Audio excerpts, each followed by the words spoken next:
В областном доме народного творчества состоялся концерт «Дни культуры ингушского народа на Дону», приуроченный сразу к нескольким датам: Дню народного единства и 3-летию образования полномочного представительства Республики Ингушетия в Ростовской области. Зал с трудом вместил всех желающих, и это неудивительно. Национально-культурная автономия ингушей Ростова единства всегда отличалась своим кавказским гостеприимством и радушием. Среди приглашенных люди самых разных национальностей и профессий.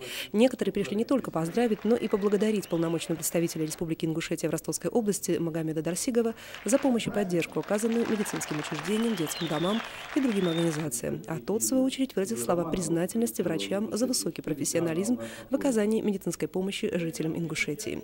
Были отмечены за добросовестный труд и врачи-ингуши, которые трудятся на Донской земле.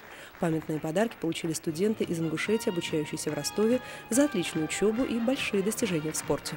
Молодежь стала намного дружнее, начала участвовать во всех спортивных фестивалях и мероприятиях культурных, которые проводит город и Ростовская область. Нарушение общественного порядка намного снизилось. Побольше появилось отличников и дипломированных специалистов, которые учатся, и спортсменов, которые выиграли чемпионаты Европы.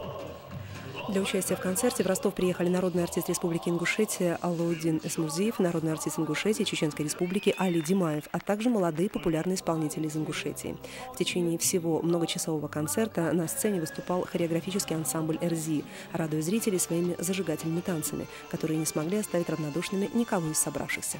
Такого рода мероприятия – это мероприятия, объединяющие людей, показывающие свою культуру, нацеливающая на дружбу, на мир, на созидание, на толерантность. Только так, взявшись за руки, понимая и принимая друг друга, могут жить и созидать на Донской земле люди разных национальностей, а их в Ростовской области около 150. Ведь, как известно, сила в единстве, которая прекрасно отображает в своей деятельности национально-культурная автономия ингушей Ростова «Единство».